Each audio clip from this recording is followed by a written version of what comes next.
What's up YouTube, this is Gresnick, and welcome back to another video. I got a new computer, so my audio should be a good bit better.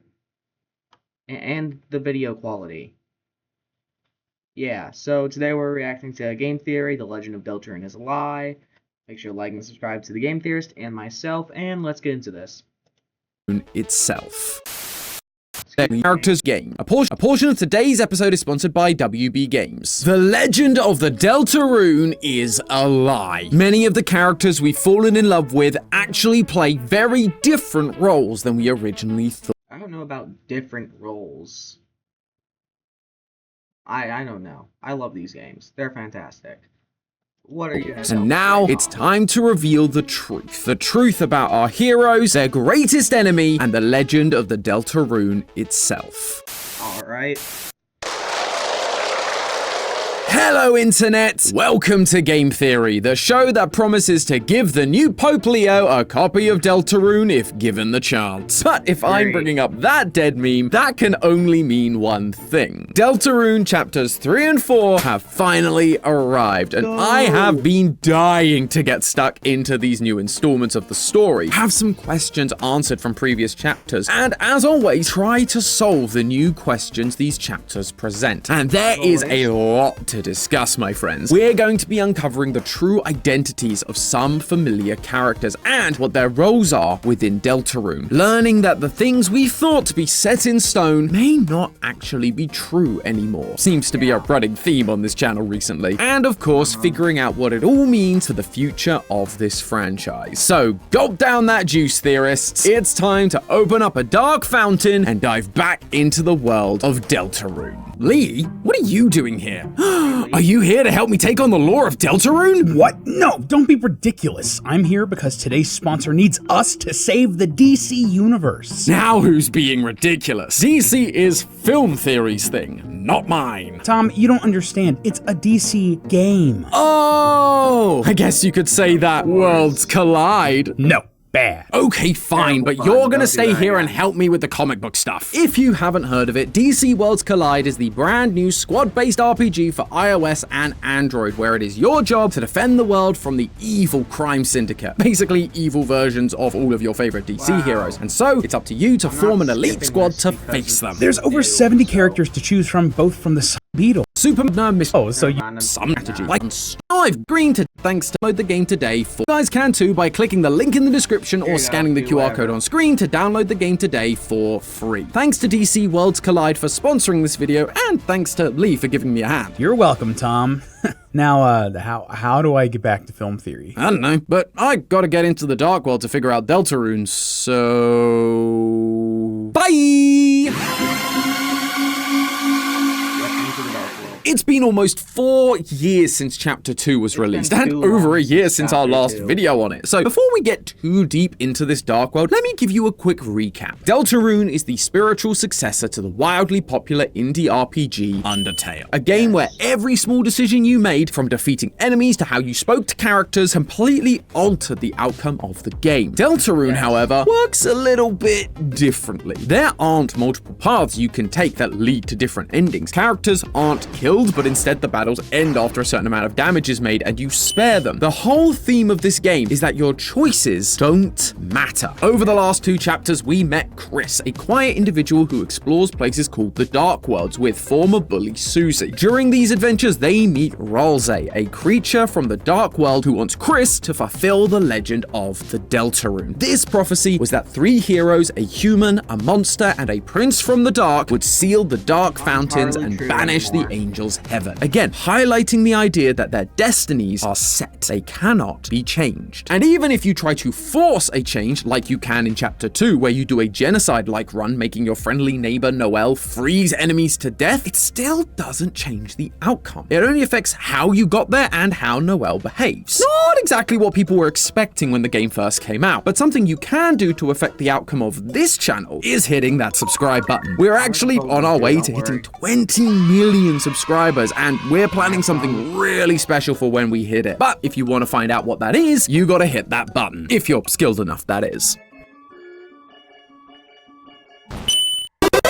Oh, wow, you actually did it. I'd better get to planning then. But in the meantime, let's chat about Chapter 3, because we are met with a similar linear path to the previous chapters. In Chapter 3, we travel through the Dark World opened by Chris at the end of Chapter 2, where we take on Tenna, the TV set that has been forgotten. Tenna has Chris's mother Toriel imprisoned under the instruction of the Knight. This is a character we have been waiting to hear more about from the first few chapters. They are a big part of the legend of the Deltarune, being the one who is trying to bring around the Roaring, an apocalyptic event that will doom everyone. And by the end of Chapter 3, the Knight shows themselves, defeating our heroes and fleeing to a bunker in town with poor Undyne in tow. Chris and Susie discover that there is a code into this bunker, but they believe they have to get it from the mayor, Noelle's mother. This is where Chapter 4 kicks off. Susie and Chris invite themselves over to Noelle's to snoop. After finding part of the code, a new dark fountain is formed at the church nearby. Susie and Chris enter and begin to learn about the prophecy of the Deltarune. Once again, Chris seals the dark fountain after going up against the Roaring Knight and the Titan that they summon, a sign of the Roaring that is to come. And you know what? Let's talk about the Roaring Knight for a minute. For a long time, their identity has been a mystery hanging over this community. Could it be Father Alvin? He seemed mighty suspicious. Was it really Chris because they opened a dark fountain at the end of Chapter 2? No, well, finally, we've gotten to see the Roaring Knight in the flesh, or darkness, and it's clearly not Chris. Would be pretty tricky to fight against yourself. But then, who is it? Well, the first major clue we get is that the Knight isn't like other darkness. Ralsei has made it clear over various chapters that darkness cannot leave the dark world because they aren't really real like Chris and Susie are. They just exist as playing cards, toys, objects that take on new meaning in the shadows. But after you defeat, or more likely lose, to the Roaring Knight, he runs away to the world of light and is able to exist inside the bunker, implying that this Knight isn't a darkener, but a lightener like Chris and Susie that is able to exist in both worlds. And with this being a lightener, we should also be able to take a look at their physical appearance to narrow it down more. Chris and Susie still look like themselves in the Dark World, so it's likely there will be some similarities between the Knight and their lightener form. Starting with the head. It's clear that this Roaring Knight has antlers. Other than making him look pretty cool, this connects the Roaring Knight specifically to Noelle and her family, the Holidays, a family of reindeer. Immediately, my mind went to Carol, Noelle's mother. She seemed pretty evil so far, with her red text talking directly to the player and her neglectful treatment of Noelle. She even has a katana on the wall which would fit the Knight's sword. But when I looked more closely at the Knight's sword, something else caught my attention. When they hold it upright, we can see that the bottom has a flat edge. If this were a katana or any other traditional sword, that flat part in the pixel art would be higher up to act as a guard for the hand. But this one is at the bottom. Plus, if you take a look at the top of the sword, it's more rounded than it is pointy. The pose almost reminds me of when I was a kid and how I tried to balance a baseball bat in my hand.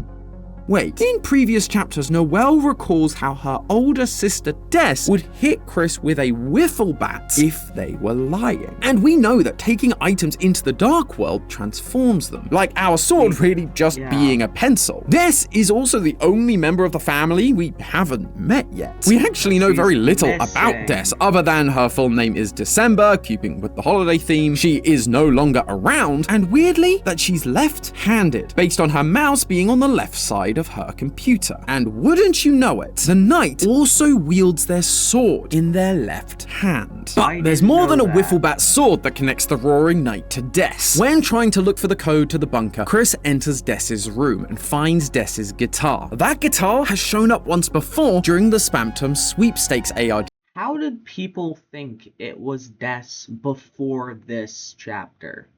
These two chapters gave us so much evidence towards it being Des that I have no clue how people thought it was Des before. What was their evidence? What was it? That happened a few years ago. Players found a web link called deltarune.com/Des. By going to that webpage and clicking on the guitar, it plays a song called findher.ogg. This musical motif is also present in the Roaring Knight's theme song. music in this game is exceptional. Toby Fox is a fantastic composer, and so to make a song with such a similar motif cannot be a mere coincidence. He does that with like every song. It also has the same motif as Lost Girl, which I'm pretty sure that song was, which is Noel's like theme, I think, ish. Especially when in Chapter 3, there is a slot machine where you can enter as many points as you like to get a prize. And if you choose to spend 1,225 points, a strange room appears. In this room is another machine that contains a piece of lacquer. Small, dark, and triangular, just like a guitar pick. And don't think I forgot about the number of points you entered to get to this secret room. 1225, as in December 25th, Christmas, a December holiday. And the cherry on top of all of this is that when Chris actually looks at this guitar in Chapter 4, what do they find? The code to the bunker. The code to the bunker that the Roaring Knight is hiding in is inside Dess's guitar. Des is the Roaring Knight. But then, why is she fighting us? Why is she trying to bring about the roaring, letting darkness take over the light world and letting Titans rule? Well, it all comes down to the rest of the legend of the Deltarune. Or should I say, the real legend. In Chapter 4, when we enter the Dark World in the church, a church that believes in the legend of the Deltarune, by the way, we encounter glass panels that Ralsei reveals are the prophecy of the Deltarune. You'd think we already knew all of this. We were told most of it by Ralsei in Chapter 1, but it turns out there's a little more to the story, and something about it wasn't sitting right with me. In the later part of the prophecy, it says this: the first hero, the cage with human souls and parts. The second hero, the girl with hope crossed on her heart. And the third hero, the prince alone in the deepest dark. And last was the girl. At last was the girl. When reading the prophecy, Susie comments on how the prince is Ralsei, the first hero is Chris, and the girl is her. That, however, didn't sit right with me because the image we have of the girl doesn't look like Susie. The image of the first hero is the heart, which is us and Chris being the vessel. The image of the third hero is Ralsei in a robe. But the image of the second hero is carrying a sword and wearing what looks like a gown. Susie doesn't ever really carry a sword. She's known for her axe, and she definitely hasn't worn a gown. Plus, when Susie attempts to open the dark fountain there's like a big theory that Susie actually is not supposed to be a part of this. They just happened to be. And then again, you gotta think, why'd Ralsei say a human, a monster? There was no proof to the second hero being a monster. I don't know. Later in the chapter, all the colors were wrong. Things aren't exactly the same as the real Dark World, because though Susie knows how to open a dark fountain, she isn't the real hero spoken of. That's not how that works. We've been told how dark fountains work. Depending on what you're feeling, it can be different. I did find that weird, but that's probably not because they're not supposed to be a part of the prophecy. Anybody can open a dark fountain, as long as they know how to do it. So that's not really the proof, prophecy. in my opinion. Susie is simply believing it must be her because Ralsei told her that she was the second hero back in the first chapter. But if I'm saying that's wrong, that Susie isn't the second hero, then there's only really one other character it can be. A girl that wears a gown, has been a member of the hero's party, and when you combine her ring of thorns that you get from her special root with a pure crystal, you get an item called the Twisted Sword. Guys, it's Noelle. Noelle has become a more significant character as I mean, you can only get that sword in Snowgrave in a future chapter. And it would be pretty weird for the third hero that's technically supposed to be there for all the chapters, or technically supposed to be there the entire time, to not be there. And also, Noelle's rather peaceful. She only uses magic, really, so I wouldn't see her using a sword. I don't know.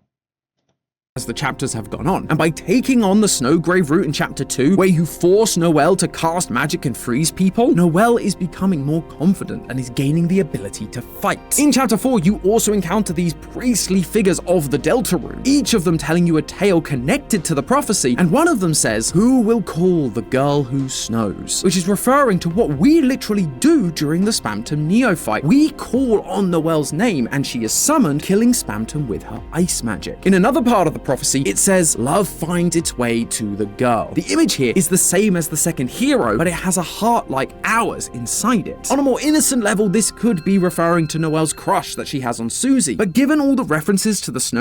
Oh yeah, I kind of forgot about that. The thing that happens in chapter 4 of the Snowgrave route. I forgot about that. But still, I believe that she'd be there for the other 3 chapters. Unless if Susie messed up the prophecy and it got changed somehow.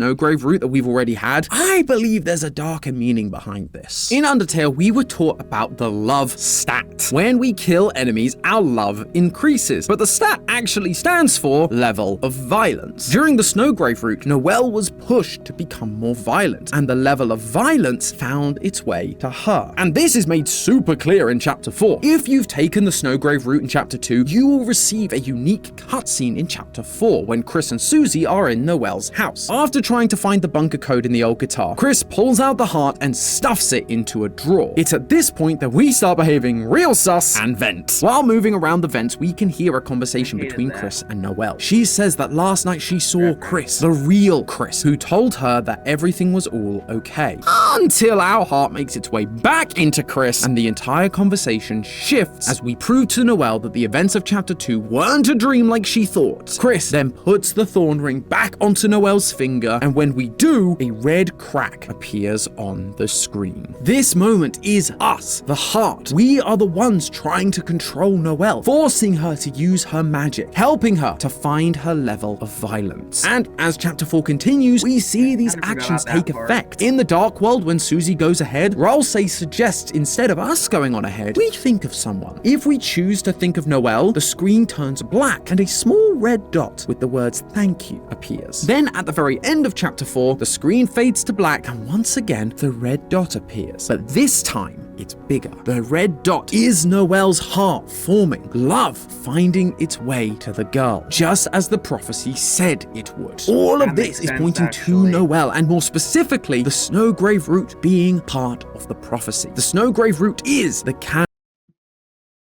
Ooh, Snowgrave being canon. Well, here's the thing. Because of how Deltarune works and your choices not mattering, no matter if you do Snowgrave or not, you're going to have the same ending. So I wonder how that will work in the normal ending.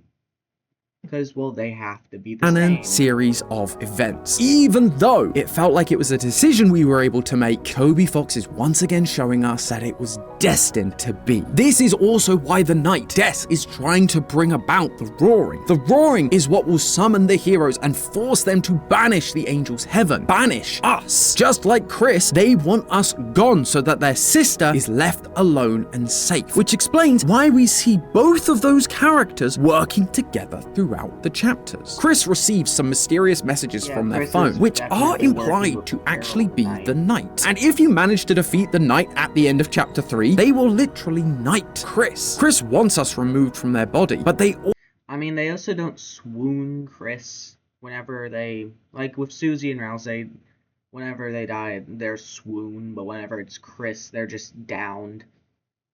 So, I mean, that's another proof that they're working together. The Knight is also clearly hate what we are doing to Noelle, putting us in a trash can and kicking the living daylights out of us after we put the thorn ring back on her finger. It's their goal to bring about the Roaring and force us, the angel, away from them and the lives of their friends. But then, where does all of that leave our monster girl Susie? Is she just gonna get sidelined?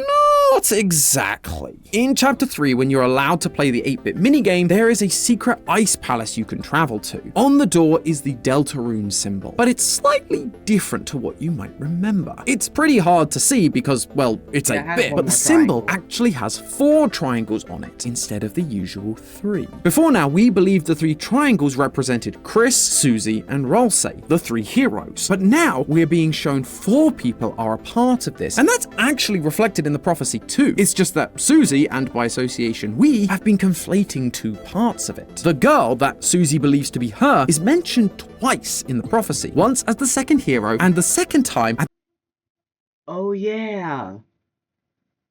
This could be Susie. Oh wait, especially because this kind of looks like the Rude Buster animation. Why didn't I think of that? How did I not realize that? That was pretty obvious.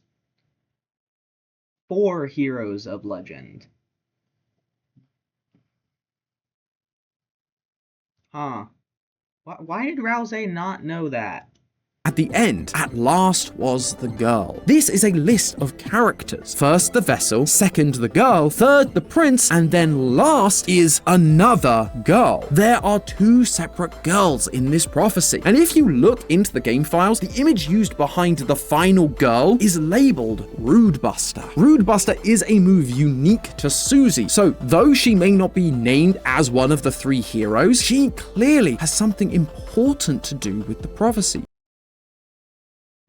And I think I know what that role is. You see, in Chapter 4, Rolsei confesses to Susie that he was intentionally keeping part of the prophecy a secret. Susie manages to get ahead and read it, but before we are able to read it, Susie smashes the glass and starts laughing. She says that she or Chris would never let that happen. Whatever is on that last panel was something that Rolsei was worried about Susie and Chris seeing, and clearly it has an effect on Susie. Throughout the chapters, Susie has always struggled to accept reality, constantly denying whatever is being said and wanting to forge her own path. But this time feels different. It's not an angry defiance. It's uncomfortable, like, haha, but that's not gonna happen, right? And then she quickly tries to change the subject. So, yeah, someone's gonna die is what everybody has come to the idea of, is that someone's gonna die.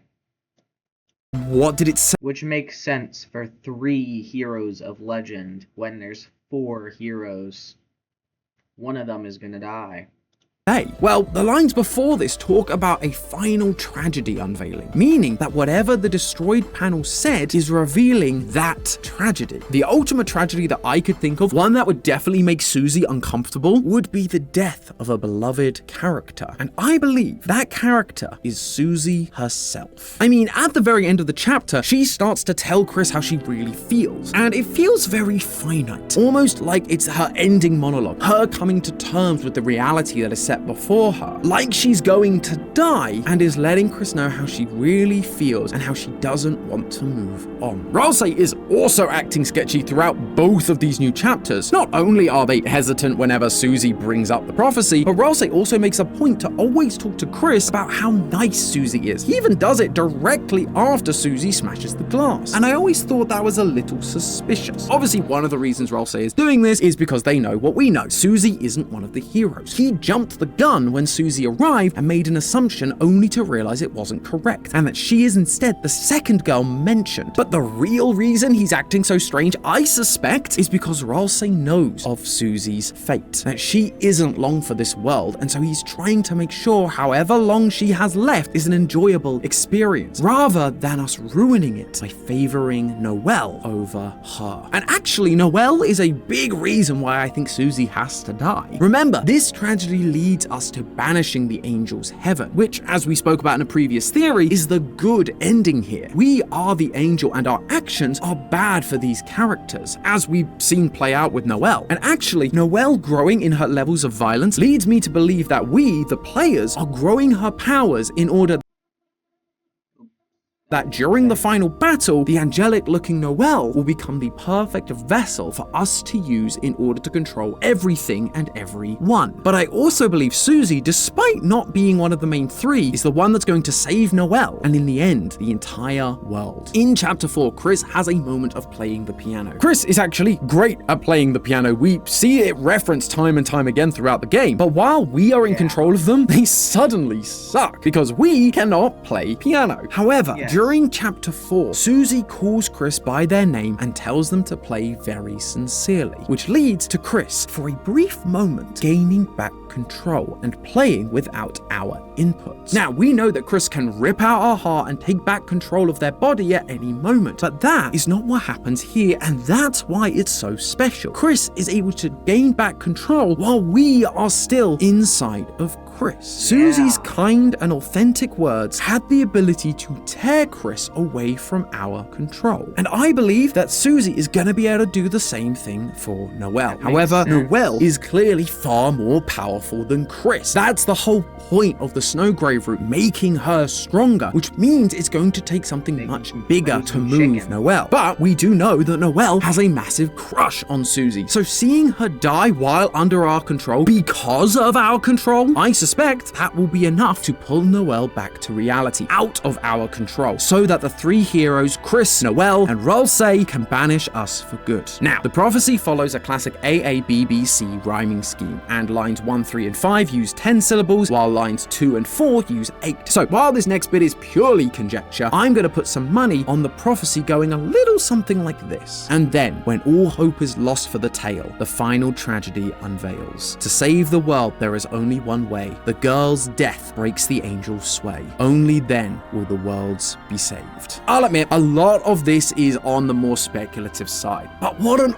awesome story arc it would be for Susie. The class bully turned into a selfless warrior, willing to do whatever it takes to save the world. Although it would also mean her losing one of the character traits that makes her so unique. Susie is constantly defiant, attacking when we don't tell her to, moving around without our inputs. But if she does sacrifice herself for the good of the world, then she's just like Chris, the Knight, Noelle, Rolsei, even us, who are just following a set path that Toby Fox has pre-planned. Then again, I suppose that's kind of been the point from the start, hasn't it? But hey, that's just a theory. A game theory! Thanks.